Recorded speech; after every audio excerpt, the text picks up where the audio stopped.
CYPRES how-to: changing the scale, feet or meters. Every new CYPRES can either display altitude in feet or meters. If your CYPRES 2 DZ offset scale is set in meters and you want feet, or vice versa, you must first enter the unit information area. Feel free to reference our earlier video on how to do that by clicking on the tab above. Hold the button down immediately when the 0 arrow down has appeared at the end of the self-test, and then keep it pressed down.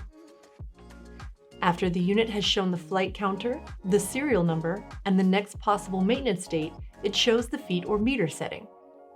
Just release the button half a second after the current feet or meter setting is displayed. Immediately press it again. Release it when the LED turns off. Then click on your choice of feet or meter and CYPRES will shut down. This procedure only needs to be done one time.